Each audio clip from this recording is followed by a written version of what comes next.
disaster. All right, we are back. I don't know what happened, but we obviously had a little bit of a glitch there. So if you're watching this on the replay, you might want to go back and you might want to go watch part 1, which we talked all about the Etsy and e-commerce stores headed for Black Friday disaster. Are they? Are they not? Well, we kind of covered that, and we'll go ahead and link that up in the description of this one if you want to watch that that live stream. So we are going to be talking more now about the update with SEO, right?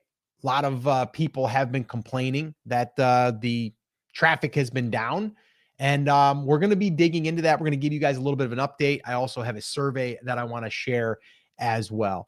Chris, are we in fact streaming right now? Because I am not seeing any comments coming in. Oh, here we go. Okay, there we go. We got Swamp Picker letting us know that we're live. Swamp Picker's here. People. All right, awesome. All right, cool. Yeah, so we are going to be we're going to be diving into that as far as what's going on with Etsy SEO and the search visibility problems, and do they continue? And what sellers can actually do about it. So that's what we're going to be covering here in this next segment. So it looks like we got a bunch of people back. So welcome back, everyone. Sorry about that. Not sure what happened. YouTube just decided to take a nap on us. So here we are. We are back. So Chris, anything we needed to wrap up with on that, or do we want to just dig right in?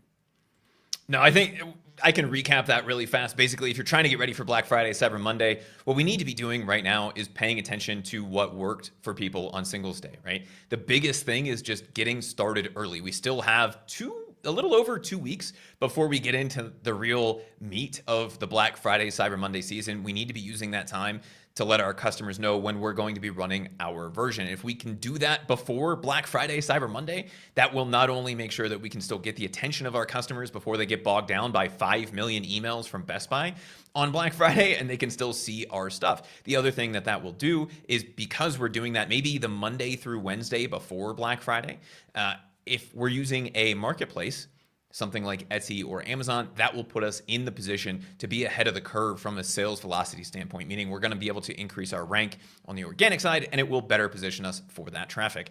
Just because we're doing something early doesn't mean we also shouldn't be doing something on Black Friday, Cyber Monday, especially if we're using those marketplaces. If you have your own e-commerce store, you don't necessarily need to worry about that, because unless you're driving extra traffic over, because you've done that early, you don't necessarily have to even think about it. But if you are on Etsy, Amazon, any of these types of marketplaces, you are still going to want to do something special. You're going to want to make sure you still have those ads on if that's something that's working for you.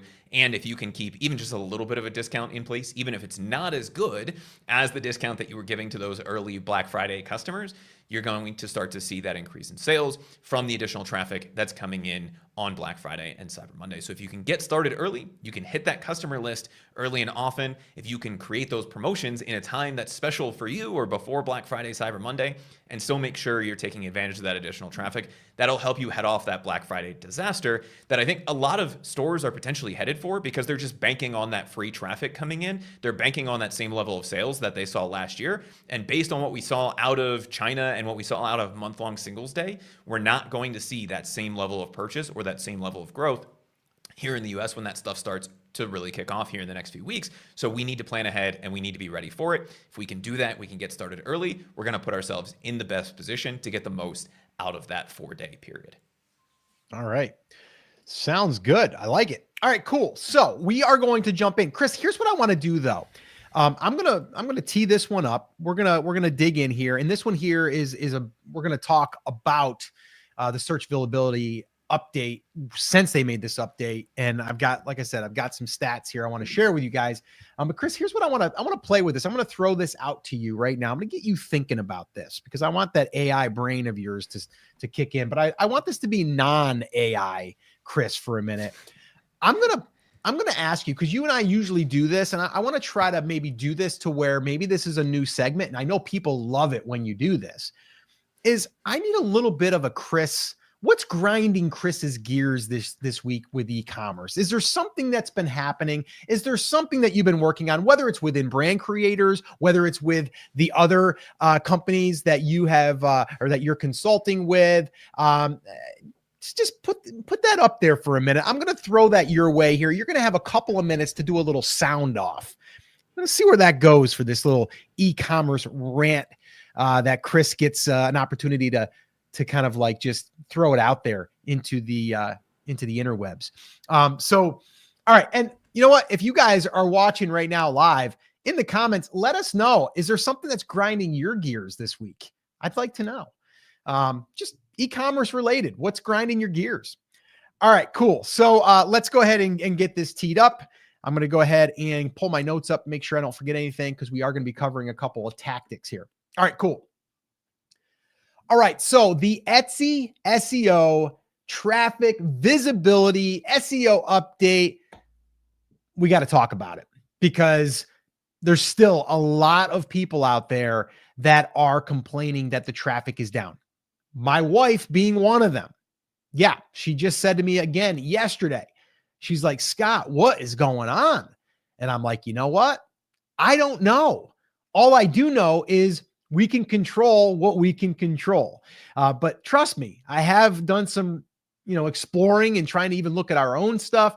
And I do have a couple of ideas of what it might be. And I want Chris's thoughts on this as well.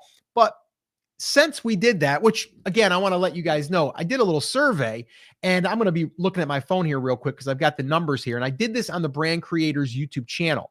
All right. And basically what I had said here was, has your Etsy traffic dropped since recent SEO update? That was a month ago. Okay. And we had 619 votes. And the overwhelming majority was yes, my traffic dropped 62%. No, my traffic stayed the same was 20%, but then 18% said just starting. So really we're looking at here 62. If we were to, it's more like, I don't know. It's a majority. It's probably more like 80%, probably close, right, to this list. But let's just say it is 62%. That's a lot. All right. And that's not just, 50 people saying it. That's 600 people that are voting on that. So there is obviously something going on. All right. Now, like I said, I don't know what it is. And I don't think Etsy really knows what it is, because I think what happened is they did this whole switch over, which we all heard about, and we talked about it here on the channel. And it was like, all right, you have to make sure that your shipping price is under $6 or you're going to lose some visibility. So we obviously know there's some things there in the algorithm that were adjusted. And when it clicked over, everyone's complaining now, right? They're like, well, wait a minute here. Like, I had really good sales. I had sales velocity. Why am I not getting as much traffic? Personally, I think, number one, I don't think there's as much traffic this year as there was last year for Etsy. That's just my first thing. I don't think there is. I think there's more opportunities. Temu's around now. Temu definitely took some traffic away from Etsy, I think. All right. There's always Amazon. People are always going to Amazon. And maybe it's the economy. We just went through an election. Maybe that's it.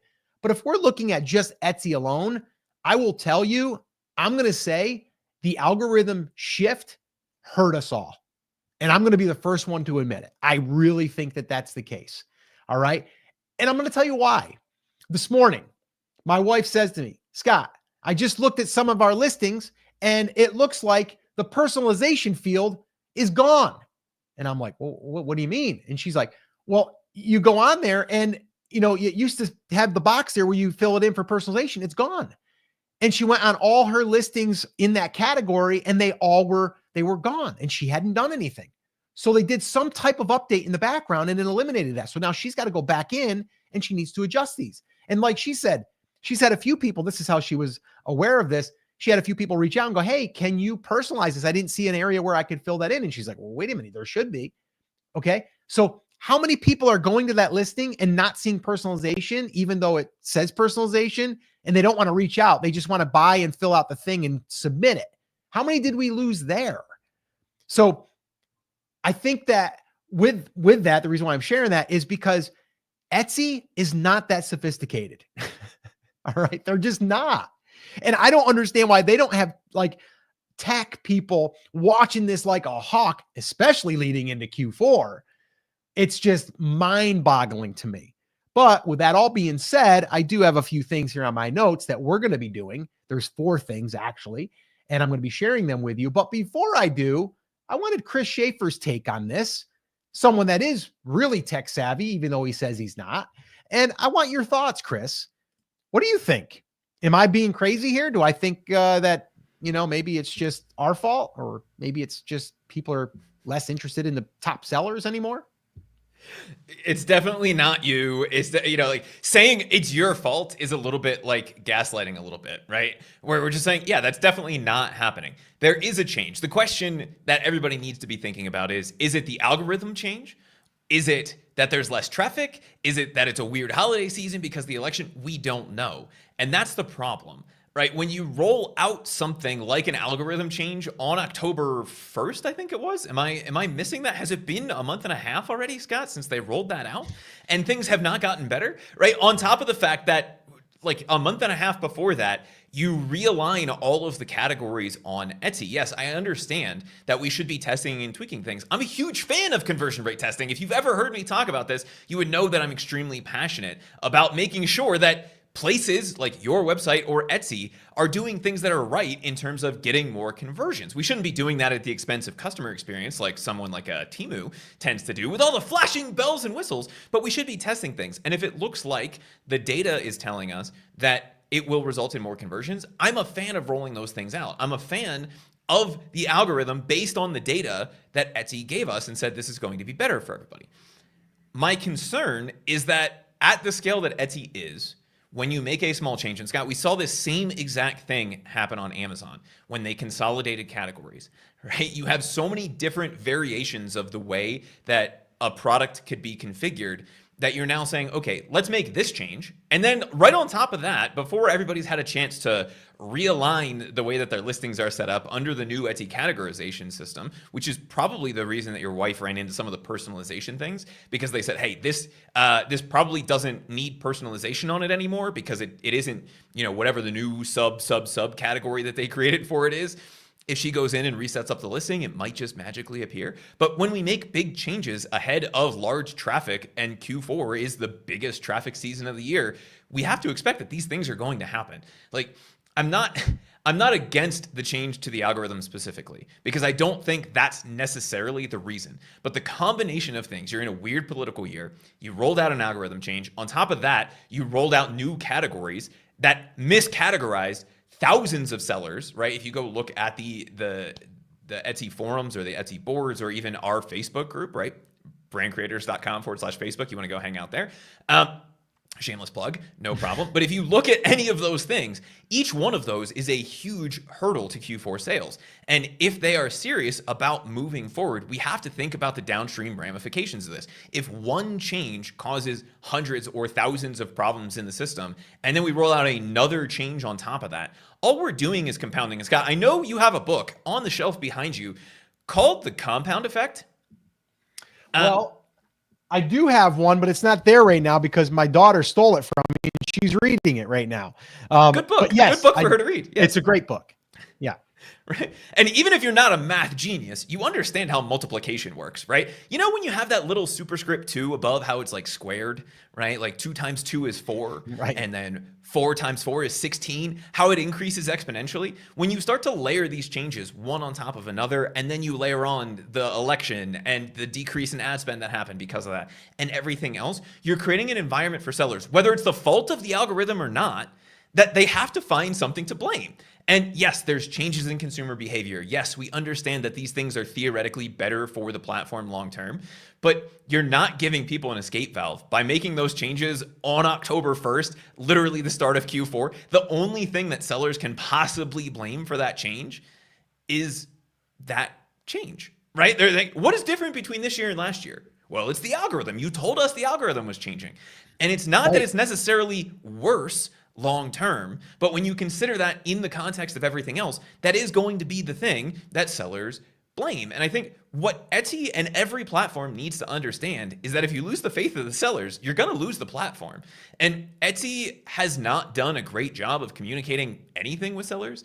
And if I'm on the Etsy team, right, if I get reelected for another term as mayor of Etsy, like we talked about in the past, we need to be doing a better job of communicating, hey, here's what's actually going on the platform. And even if it's just the generic numbers, yes, we're seeing some people down, but we're also seeing a lot of people up, and GMS is up or down. And I understand that because they're a publicly traded company, they can't be as transparent as you or I would like them to be, but they can be more transparent than zero transparency, except for once every 3 months when they have their Q3 or Q4 report call for investors. And I think they need to start getting the faith of sellers back if they want this platform to succeed long term. Because the only thing that they're doing by stacking all of these changes on top of everything else is they're sowing those seeds of distrust. And that's not going to go away. You're going to have to do a lot more.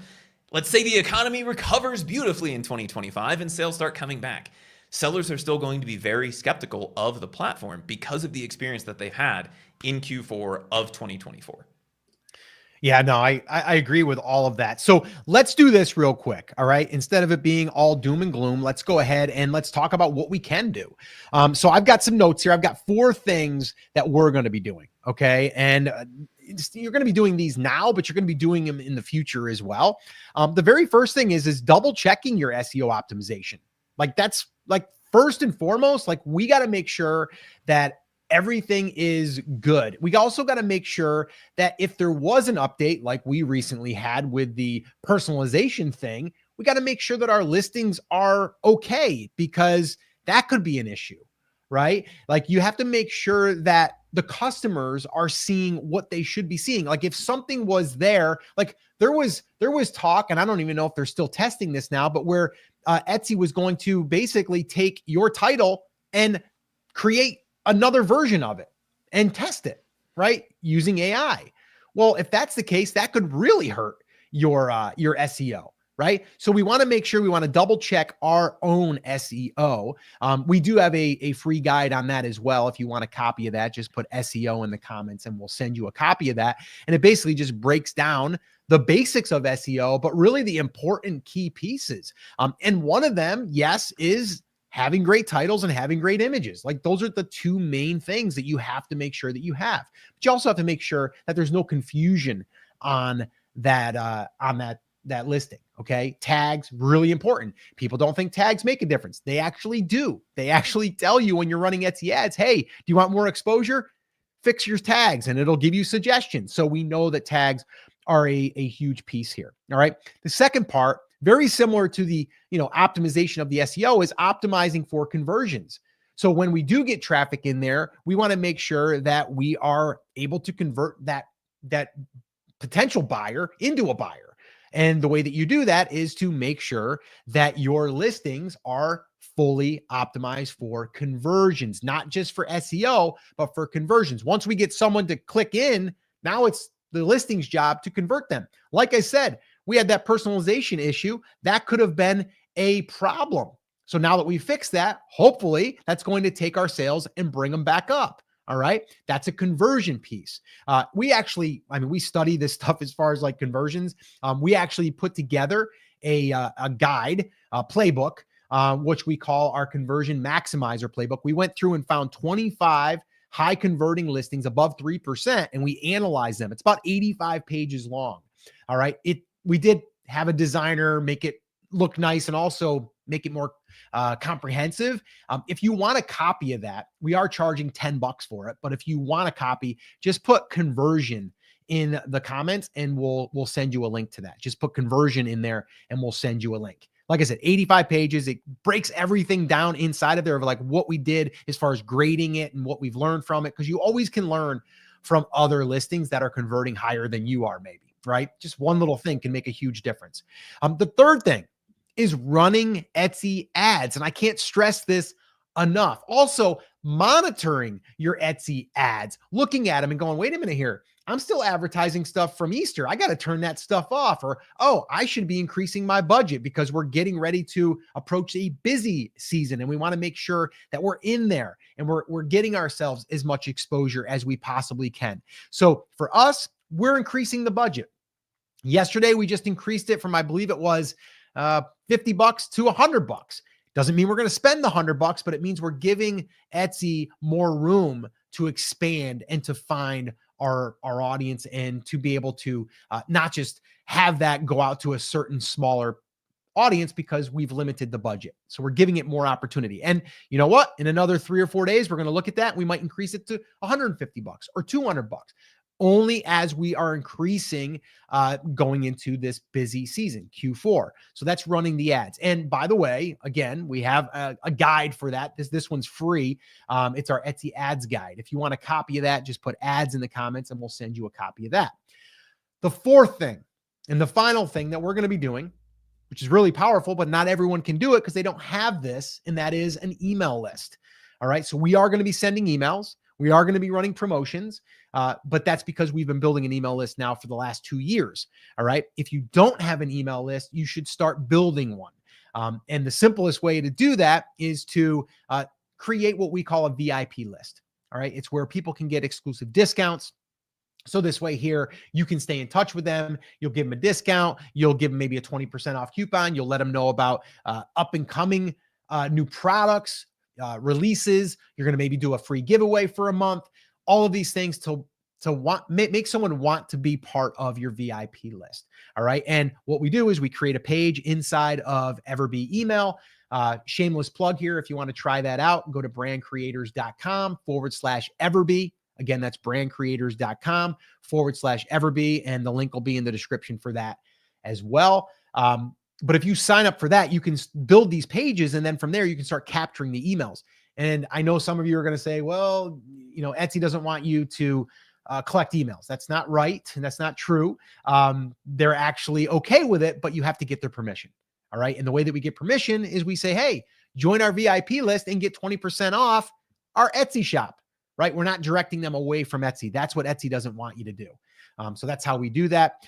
We do have an email guide as well. That is free. That walks you through how we're building a list, but also how we're doing email marketing. If you want a copy of that, just put email in the comments and we'll send you that. I know we've created guides for pretty much every aspect of this because that's what we've been doing. And we've kind of just distilled it down because we get asked all the time, how are you doing this? How are you doing this? And that's how we're doing it, through these different guides that we laid out for you. All right. So that's what I would do. All right. I would look at your SEO, double check that. All right. Make sure that everything is good there. Secondly, optimize for conversions. Make sure everything is good there, so you have your best chance of converting that viewer into a buyer. Third, running Etsy ads, really important. And if you're already spending $20 a day, you might want to start increasing that. Again, test it. And then from there, send emails if you have access to an email list. And don't spam people. Just give people information about what is coming, or also a sale or something you're running, or Black Friday, Cyber Monday, beginning of the year, like whenever. And those are the things that we're doing that we can control. Okay, that we can control. And if we do that, we have a good feeling that we're going to be able to produce more sales than if we weren't to do those things. So that's what I would do if you want to increase sales for this Q4. All right, Chris, anything you want to add to that? I think the biggest thing is whether you're feeling the sting of this, and we said, 50 to 70% is the drop that a lot of sellers have seen, and it may be the algorithm. Unlikely that it's just that, but regardless of what those factors are, the biggest thing that we have control over is the traffic that we're getting and turning that into sales. And I think conversions for everybody needs to be the focus. And I saw somebody mention in the chat, Scott, they were talking about how important images are. And I think that's something that people really need to focus on. And the new version of the algorithm, Etsy is looking at that. Why? Because it's a conversion rate factor. All of the changes that Etsy is making is really about the conversions side of this. Yes, they're trying to, for lack of a better term, democratize the search results, but it really comes down to seeing the listings that are converting the best. And when that traffic balances back out, which it will, right? If it's the algorithm, they got a bunch of dorks in the back end, right? People like me twisting wrenches on different factors to try to make it more fair. That will shake out at some point. The traffic will come back, right? Consumer behavior will return to normal. Ad spend will go back to normal.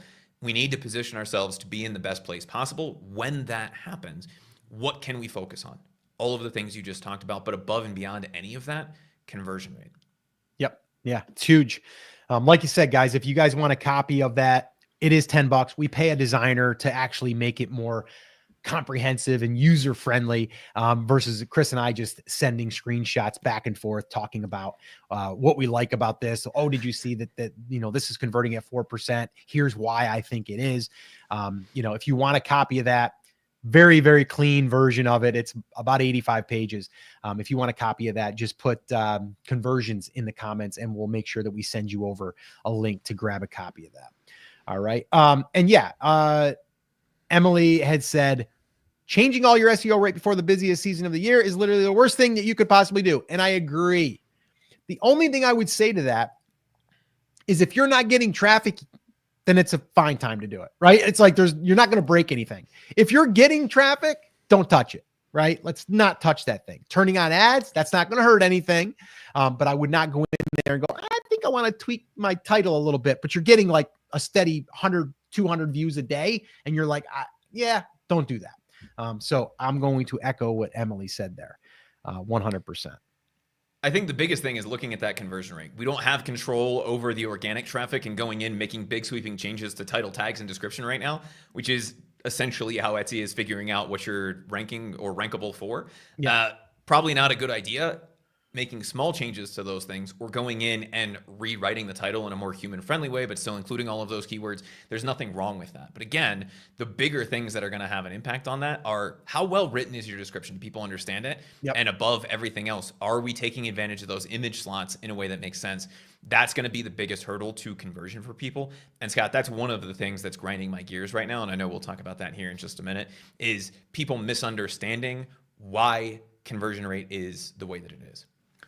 Let's throw it over your way then. It seems like you're chomping at the bit there. And then we've got one other segment that we want to cover here today that has to do with, some of those bigger companies over there, like maybe TikTok shops, maybe Temu, maybe Shein. I don't know. Those guys, sounds like they might be in competition with Etsy and Amazon for who's going to get more sales this year. So we'll talk about that. So let me pitch it your way.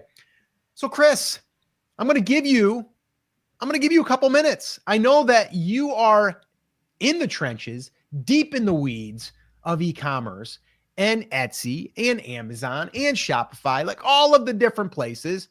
What is on your mind this week? What is grinding your gears? This is the time for you to do a little sound off and let us know, and maybe we can learn something from it too. So what's on your mind, brother? Man, so Amazon rolled something out this week, Scott, and it has me thinking about something that's really been bugging me recently. And it came to me in the form of a question, which is, can we please, for the love of God, stop pretending that price is the reason that we aren't selling as well as we have in the past, or that Temu and Shein are doing better than we are right now, or that they're seeing outsized growth? What I'm not saying is that price isn't important.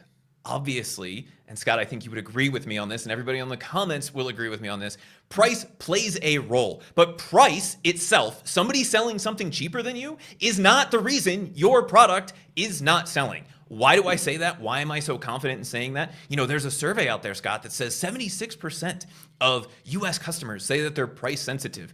Yeah, for certain things. And when we look at it, do you know what they're really price sensitive on? It's not the things you're buying in e-commerce. It's groceries, utilities, and takeout food. Those are the three big categories that people actually care about price on, right? Yes, price can play a role. And when we ran the Etsy buyer survey, we saw that there was a large group of people, it was 50+%, that said price plays a role, but it's one of many factors. Only 11% of buyers said that price is the main thing that they consider. So if we start thinking about the reason I'm not selling well is because I have to run bigger discounts or I have to appeal to that customer, we're thinking about this wrong. We are making a huge mistake. And the reason that this started to grind my gears this week, Scott, is Amazon launched something called Amazon Haul. Have you heard about this yet? I have not, but I saw someone in the comments bring it up. Fill me in. So Amazon Haul is Amazon's response to Temu and Shein. It is essentially an under $20 marketplace, right? So they're trying to go after that low cost, low budget consumer. And why does that bug me? Well, it doesn't really bug me. The concern that I have is that e-commerce sellers are going to think that they need to be wherever that price point is that someone is selling on Temu or Shein or Amazon Haul. Scott, you've probably heard me say this in the past, but price is only an objection in the absence of value. If you have two t-shirts that look exactly the same, then price is going to be the deciding factor. If you have one that's made of the wool of a sheep from the top of the Himalayas, that is the softest thing, you never have to wash it, obviously that is a different product and people are going to be willing to pay more for that. Why? Because the $5 one is going to fall apart the first time that you wash it, and you're going to have to buy 50 of them to last you through the year. But if this magic t-shirt never has to be washed, it's never going to smell, it's never going to wrinkle, then obviously you'd be willing to pay 3, 4, 5 times that. And I think what e-commerce sellers need to understand, and the thing that I want people to take away from this, is that if you're competing on price, you are doing this wrong. You will never outcompete the rest of the world on price. We need to be competing on value as e-commerce sellers. How do we do that? How do we set ourselves apart? By creating better products. And that's hard to do in places like Etsy or Amazon, right? Inside of the marketplaces, it really is hard, or harder, I should say, to set yourself apart. How do we do that in the marketplace? That should be the first thing that we're thinking about. The first step for that in the marketplace is by niching down and creating a brand that people understand who you are and what you're for. Because even if you and I are selling the same t-shirt, right? I'm a t-shirt brand that's selling a bass fishing t-shirt, and you are a bass fishing brand that's selling the same bass fishing t-shirt made out of the same material, not that magical Himalayan wool, right? But just the same material. Who is the fisherman more likely to buy from? That fishing brand that they've purchased from in the past.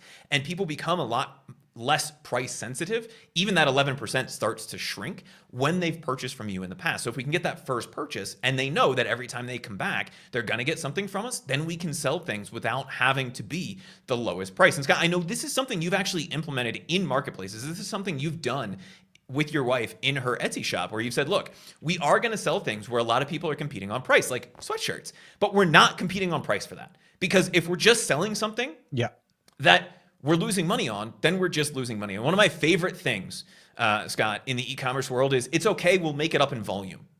Right? I'm going to sell more. Well, if you're losing $1 on every sale, selling more just means you lose more dollars, right? And so the thing people need to understand is you have to sell things that are profitable. In the marketplace, it's harder to set yourself apart. So the best way to do that is with a brand. On your own site, you have a way to promote the way that you're doing things differently. You have a deeper relationship with those customers. But we need to stop thinking about TikTok and Temu and Shein and all of these $1 marketplaces. Amazon, as much as I love you as a marketplace, I think Amazon Haul is one of the dumbest things you could have done. Not because I don't think that there's a segment of the market that is price sensitive, but Scott, you've sold some things at a less expensive price, and I think you've had this realization as well. But last week, and I think I've Voxered you about this, I was having a conversation with my fiance. She said, you know, I'm noticing something. The people who paid less for my service are the people who complain the most. Yes, because their objection was not your service. The value that they're getting is substantially higher than the people who are paying more, because they're getting the same service than the people who are paying more, but they don't value it the same way because it's about the transaction. And I'm willing to say, to heck with those 11% of people. If they want to buy my stuff, cool. But I'm not competing for you because I don't have Chinese government money. I don't have a couple $1 billion to just light on fire. So my e-commerce brands, and I hope your e-commerce brands, can stop the price sensitivity focus, even if the economy goes away, right? Like, even if some of the things we're seeing with buyer and consumer behavior are true, that 11% might go to 15 or 20%. But the vast majority of the market is still looking for a product that they actually like. Those people are not going to be one-time customers. Those people are less likely to be annoying customers, and those people are going to be repeat customers. If we're getting those people just on that price, and that's the reason they're buying from us, then as soon as someone sells that t-shirt for less, or as soon as someone sells our service for less, or as soon as someone is selling our coffee for less, they're going with that brand and not ours. And that, I think, is the biggest thing people need to take away from this. We've seen Temu and Shein and now Amazon Haul competing for that group of people. Scott, what is the one thing that we have seen Temu and TikTok shops and Shein really struggle with? Repeat purchases. Because they can spend literally billions of dollars, right? The GDP of a small African nation on ads to acquire customers, but they can't keep them because the quality isn't there, or they found a cheaper price elsewhere and they're not loyal to the brand, they're not loyal to the marketplace. If you're trying to build an e-commerce brand in 2024, 2025 or beyond, please stop trying to compete on price and start trying to compete on value. Ooh, you nice. Wrap that baby up with a little bow. That was nice. Amazon Haul. When did that get released, Chris? Like when did that? Last week or early this week, Okay. depending Yeah, on where you are. I'm looking at the homepage right now, and it just says "Say hello to crazy low prices, unbelievable finds, $20 and under, worth the wait." Amazon Haul, and then it says Haul is a mobile-only experience. Scan the QR code to get started on your mobile device. If you're already on the Amazon mobile app, search Haul in the search bar and hit enter to be redirected. So basically, yeah, that's their under $20. Unbelievable finds, $20 and under, worth the wait. Interesting. Scott, have you ever heard of Woot.com? I have not. Somebody give me a shout out in the comments if you are a Woot box lover. Woot? So like Wheat Thins? no, Woot, like WOOT, like Woot. Like I got a good deal, right? Like woo, like woohoo, but Woot was an internet meme back in the day. There you go. Sherman says Woot is classic. But do you remember Still the Family exists. Guy when Stewie, I think it was Stewie, was Wheat Thins? Wheat Thins. The deal with Woot was Woot always had these really cool things where they would get returns or refurbish things and it would be cheap. And they built a brand around getting great quality things at less than retail price. Amazon bought them up years ago and they've kind of done away with it. But one of the things that they used to do was what they called a Woot box. And every time they ran it, they crashed the site. I got maybe 2 in the entire time that they were really doing it. And it was literally sheer luck. And what it was you paid, Sherman, correct me if I'm misremembering this, but it was basically $1 for anything that they had in their warehouse. And you didn't know what it was. And it was a minimum, I think it was $10, right? And you would get 10 random things. I got a 32-inch monitor in one of those, right? Cool, built on the discount, but not because people are cheap. They're trying to get something that they wouldn't otherwise be able to afford that is still that same quality. So one of the things you'll see there a lot of times is like the really nice Logitech mechanical keyboards, right? They're going to be refurbished or whatever. That's okay. But Amazon has had that for years sitting on the shelf as a way to acquire the more price sensitive customers and keep them in the Amazon ecosystem. And it's totally been forgotten about since they purchased it. They didn't have to go build a new thing. You can promote something that you've had forever as a way to recapture that portion of the market and do it in a way that's not about it being less than $20. It's about it being a great limited time deal. And that's the thing, Woot always had limited inventory on stuff. And so if you wanted to get, the refurbished $150 keyboard for $70, cool, but you better be one of the first 5 people to get it because there's only 5 of them. Amazon tried to revive that with Amazon Deals, and no one really knows that Amazon Deals is even a thing. Like the warehouse deals, I think is what they're called. And now they're trying yet another thing that I think is leading them down a wrong path. It's something I see a lot of e-commerce sellers. We even have people in the comments a lot of times when we're on live saying, I just can't compete with the prices coming out of Temu. Cool, you don't need to. And that's something I think everybody needs to take away as a lesson. It only applies to 11% of people, and there's a lot of room for us to do things that can increase conversion rate and sales that have nothing to do with the price of the goods that we're selling. Yeah. No, good points. All right, cool. Let's wrap this up here with we've got another thing we want to discuss. And Chris, I'm going to let you lead this one because you brought this to my attention once again. So I will I'll tee it up for you. Speaking of TikTok shops, Temu and Shein, are they going to win the holiday sales war that's going on out there right now? That's the question I want to ask Chris Schaefer. Chris, I know that, again, your ear is on the ground, like listening to everybody and everything in these different platforms and these different places. What are you hearing here? And I think there's an article that you read on this. So I want to dig into this a little bit because I think TikTok Shops is the one that I'm most interested in as far as like, what are they doing? Because the last I heard, they were crushing. So what do you got? I think it's kind of interesting, Scott. There's a couple things going on. I'm going to pull this article up as we're going through this, but I think the very first thing is all 3 of the sites that we're talking about, your TikTok, Temu, and Shein, they all got a practice run at the holidays a couple weeks ago, right? They were basically over the last month because you had Singles Day in China, which is basically the biggest non-Western sales event of the year. It's the Chinese equivalent of your Black Friday, Cyber Monday. Now, that ran over essentially a month this year instead of one day like it used to be or 2 weeks like it's been in the past. And they got to learn some lessons that I think a lot of other brands are going to need to start to understand here. And let me know when this actually comes into focus for you, if you can see that full screen or not. Perfect.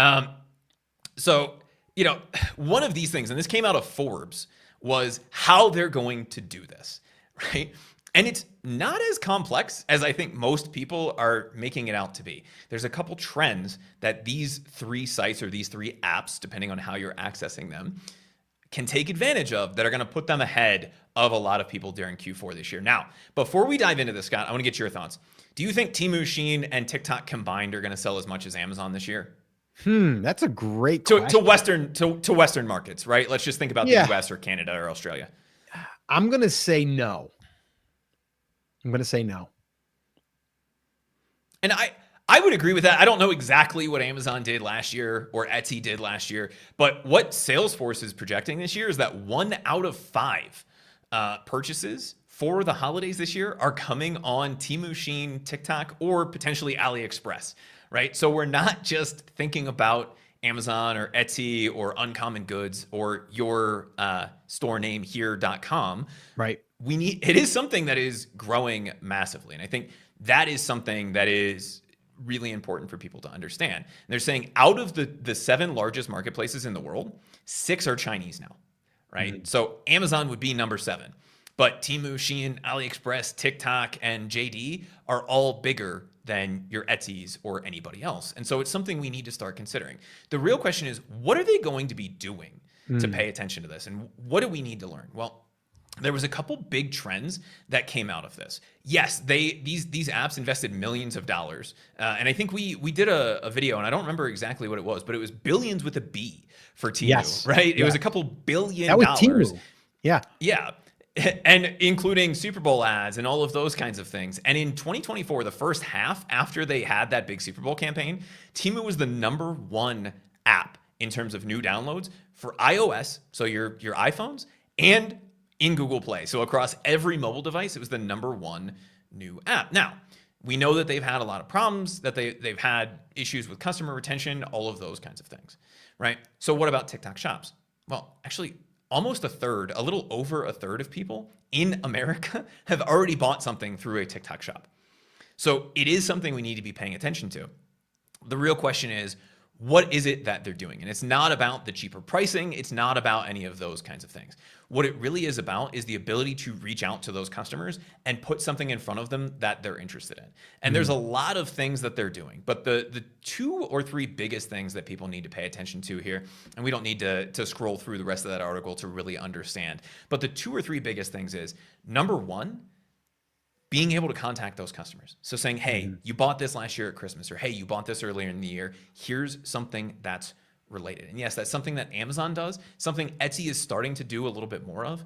But if they have that customer database that they were able to get at the beginning of this year, we said the number 1 app for the first half of the year, so January through June, the most downloaded thing, a third of US customers have already bought on TikTok. If they're able to use that data at all, and we know how powerful big data is, that gives them a huge leg up. Without diving into those other 2 things, what are your thoughts on just the sheer amount of data that they have to be able to start to gobble up some of those holiday sales from places like Amazon and Etsy? No, I think it's huge. And I think, to your point, the repeat customer is where every one of those companies is focusing, right? Like, we heard that Temu spent billions with a B, to acquire customers. Now, some people said that they were, data mining and trying to just get all of these people on a list so they could sell it and all that stuff. I don't believe that. I do believe, though, that they're trying to get as many customers on a list so they can then push more products towards them, right? Like, that's 100%. That's what they're trying to do. They're trying to acquire a customer, even if they were losing money. Now, with the whole election, and now, Trump saying that he's going to raise tariffs and all that stuff. And there's a loophole that they were using that we also uncovered here on this channel, how that's going to affect them. Like, how is that going to affect them? Don't know. We'll find out. But I do think that them focusing on acquiring customers has to be a lesson for us. Right? It has to be a lesson for us, even if we're just a small little, e-commerce shop. whether it's an Etsy shop, whether it's an eBay shop, whatever, you pick the platform. Okay. If you have a customer list, that is gold, right? That is the asset that we all want. But whenever someone's starting on a platform like Etsy, they're starting on Amazon even, they're only thinking about, how do I tap into this traffic and how do I continue to sell on that platform? Not thinking, how do I leverage that platform to build my own customer base so now I can go ahead and get in front of those customers again. Because if you think about it, it's the same thing with like Temu. That, right? They're spending money on Facebook or on Google to get a customer. But if they were only relying on that traffic to ever make a sale, they wouldn't want to do it. They're doing it to acquire the customer, to put them on their list. So now they have control over pushing more product their way. So I don't know, Chris, if that answered your question fully, but that's how I see it. It does. Gobbling up the data, like you said, it's not nefarious in the way that, it could be, but the real benefit of having that data is the targeting and being able to go back out, right? The reason that people got so freaked out about Facebook having so much data is because you could create an ad basically down to a geographic point, right? And you and I have actually done that a few different times. Like you go to a conference or something, you only want to advertise to the conference center. You could draw a geo map and say, I want this ad to only run to those people that like puppies, that are standing in this area and that are doing this specific thing, right? That's the only thing that's really happening with data, at least at this point, is that you're being able to use it for that micro targeting. And the fact that Temu, TikTok, and Shein have access to tons and millions of data points now is extremely important moving forward from a targeting perspective, because you're able to put the right product in front of the right person at the right price point. And that's where number 2 comes in here, Scott. And I know this is something that's going to set a lot of people off.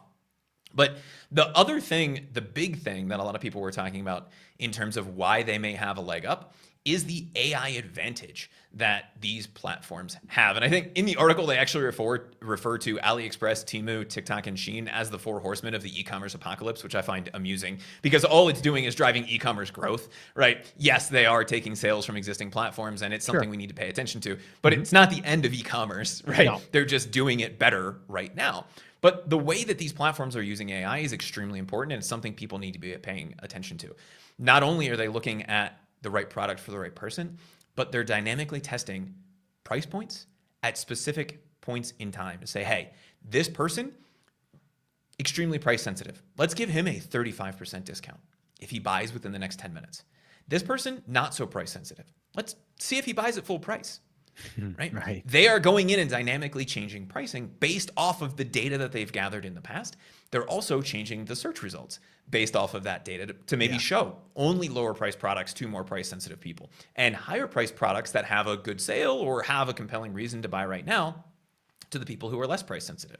So they're taking advantage of the buyer behavior. And that's something Amazon's doing an okay job with. Etsy isn't really doing it all at this point, but it is something that will increase conversion rate. Why will that increase conversion rate? Because they're putting the right product in front of the right person at the right price point at exactly the right time. They're able to say, maybe they can't do this now, but Amazon knows when I buy my Christmas stuff every year, right? It's somewhere between the 12th and the 18th of December. Temu, Alibaba, TikTok, Shein, all these places are starting to gather that data in terms of buying habits, price sensitivity, all of those kinds of things. And they're just doing a better job of using that data to drive growth. And Scott, have you and I ever talked about the creepy line? Google used to have this internal test where they said, we can do this thing. And retargeting ads, you know what retargeting ads are, right? Sure. You go to a website, you start seeing them pop up everywhere. Yeah. For a while was something that Google could do, but it didn't pass the creepy line test because it was more creepy than it was useful, right? And so once it became more useful than creepy to people, and they said, hey, this isn't going to weird people out as much as it might have a year or two ago. That's when Google rolled it out. What we're seeing with TikTok, Temu, and Shein is they don't have that kind of internal test. They're just like, does this work? Awesome, let's do it, right? And that freaks a lot of people out because they say, hey, this is not what I'm used to, right? If you've been to Temu.com, there's like flashing bells and banners, and it's not a great customer experience for most people, but it seems to be working for them. Why? Because they're looking at exactly what's causing that conversion They're testing it dynamically. They're saying, if it works, let's roll it out. If it stops working, let's stop doing it. And they're being a lot more fluid than your bigger players like your Amazon, Etsy's, and even our own e-commerce websites, because we don't have a team of a couple of hundred developers sitting in a basement going, let's see if we can figure out a bell today, right? And so I think these 3 or 4 sites, depending on if we're including AliExpress in there or not, are just much better positioned to start to eat up some of that e-commerce market share in Q4 that US sites, especially people who are reliant on Amazon or Etsy for their sales, have been used to just coming in because people went to Amazon. That's not necessarily going to be the case this year. And if we're talking about 1 out of 5 sales this year, next year, with that additional year of data, that additional year of learning, that additional year of developing their artificial intelligence around pricing and recommendations, we might see that be 2 or 3 out of 5 sales if we don't start paying attention and taking some of the lessons from the things that these sites are doing and applying them to our own. Yeah, the last thing that I want to say here, and that I'm very intrigued by, which I think we're going to probably explore more, and also just keep following this growing trend on TikTok. I think TikTok is really built for the younger crowd, the younger audience. I know my son, who's 26, he buys stuff on TikTok. He goes to search for things on TikTok. Like TikTok is becoming a search engine for content, but also for people wanting to buy things, right? TikTok shops are becoming the thing. And I know we talked about, I think it was like 6-7 months ago, like TikTok potentially getting banned. Still don't know. Like maybe we'll have to kind of do some updates on that too, Chris. But I'm very fascinated by it for one big reason. And it's not so much because, yes, there's a younger demographic on there, or because it seems like it's growing. I'm looking at it because the way that you're able to grow an Etsy, or not, TikTok shop, the way that you're able to really get growth is by leveraging affiliates who are influencers on the platform. I think that's a really interesting way that they've been able to spin this to where you're able to create a TikTok shop and really not have to do any advertising, and just basically reach out to influencers in your space, offer to give them, maybe even give them a special discount for their audience, but then they can get a commission built right in because the affiliate program's built right in for the influencer. So the influencer can look through and go, oh, these people are part of this. I sell whatever gardening stuff. I have a gardening following. I'm going to go ahead and promote this product, and I'm going to make 15% or 25% on every single thing sold. So now with a TikTok shop, you can put it in there, and your traffic isn't just coming from search. It's coming from influencers that are going to be talking about your product because they are incentivized to do it. So I'm fascinated by that. I'll definitely be exploring that more in the future. It's just piquing my interest. And yeah, we're just going to have to keep following the TikTok shops. I think it's fascinating. So yeah, that's what I think. It's funny that you bring that up, Scott, because Fatty Pancake said, does TikTok Shop work for Handmade? I know it's more influencer friendly where you can assign links. And I think it is Handmade friendly. It's less Handmade friendly than it would be if you had a brand that sold the same thing over and over again.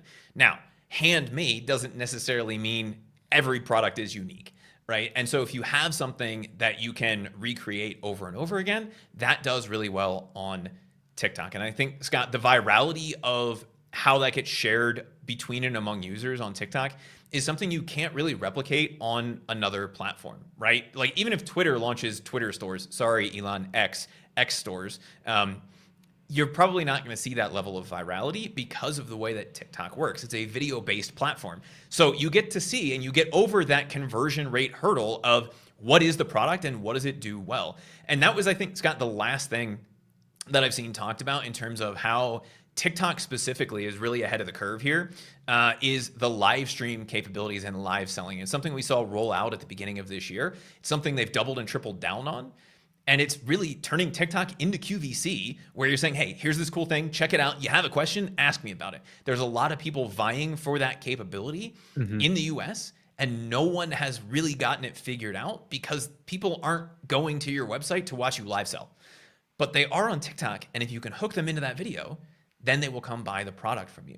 And it's something that's done really, really well for them in China. It's something they're trying to make even better in the US. And we know some people like Tiffany who have done a great job live selling on other platforms and have turned TikTok live streams into the way that they are live selling.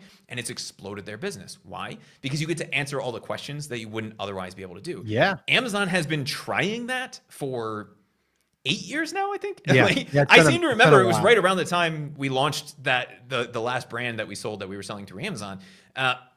And no one knows that it's there because it's buried at the bottom of the page versus it being a built-in feature as a part of the system. And it's not to say that you have to take advantage of that feature, but if you're using a TikTok shop and you have an affiliate who is good at live selling, then they're going to be able to sell your stuff Totally. very well. And that's actually how Tiffany built her business, right? She doesn't sell her, well, now she does, but most of what she sells is other people's things.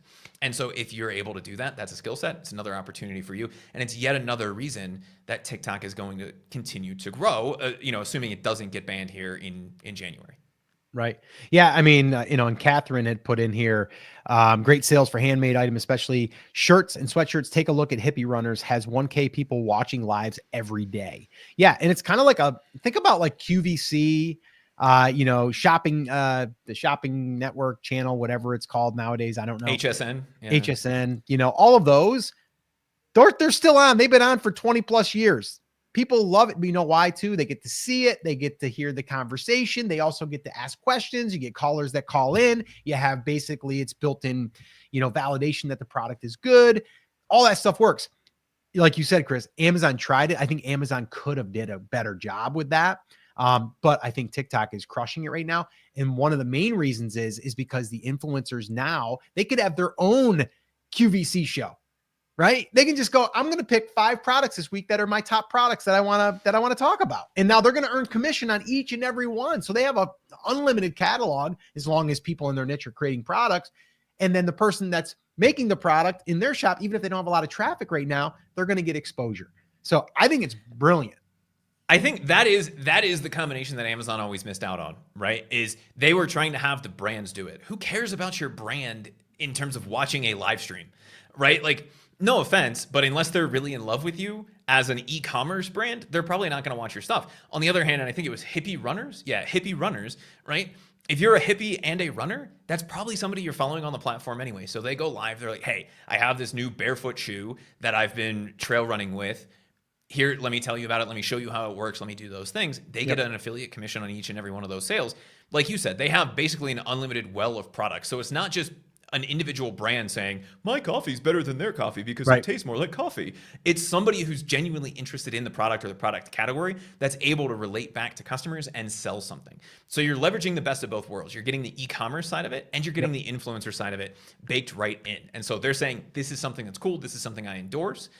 And you get the e-commerce sales and the data collection on the back end. So you get the best of both worlds versus having all of the e-commerce data in the world and saying, well, now we have to figure out how to go get influencers. TikTok took it the opposite way and said, we have all these people who are talking about all these things. Why not just let them sell it on the platform? Yeah, I love it. And I think the last piece there I'll share is I think the reason why Amazon didn't do well in it, at least from my perspective, and they've proven to do this in the past, is they're not willing to pay out those commissions, right? Like they're also not building an influencer. Well, they are, but they're not doing as good of a job as an influencer program where people go there already to consume content.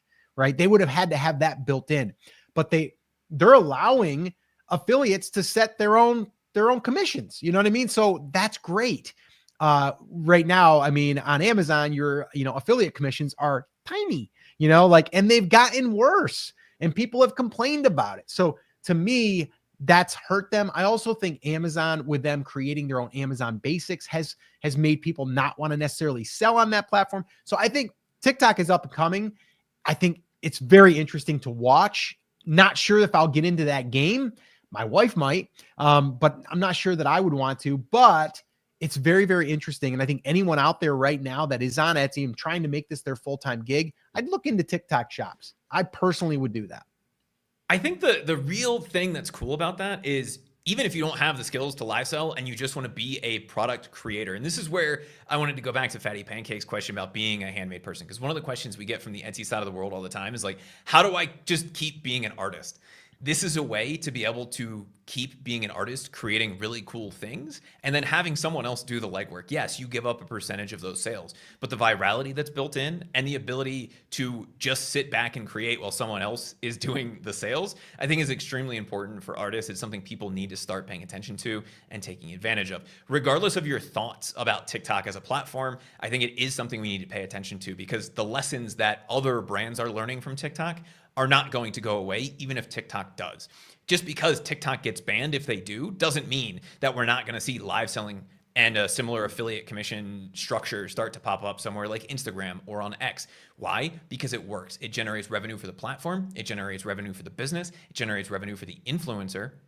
It makes everybody happy, and it makes people grow together. And if people like X or Instagram are looking for additional revenue streams, this is a very easy way to start to add those things in without them having to add an additional feature. You can already go live on those platforms. You can do all of these things that's already built in. What they are waiting for, who knows? But what we're seeing on TikTok is that has already exploded in popularity in most of the rest of the world, and people who are doing it well in the Western world are having a lot of success with it. So if you're a brand or you're somebody who thinks they're a decent salesman, you need to be paying attention to it and take the approach from wherever you're coming from. If you're a salesman, you start creating a follower, you have all of those brands to promote. If you're a brand, start looking at some of those people in your niche, like Hippie Runners or whatever that brand was that somebody mentioned a few minutes ago.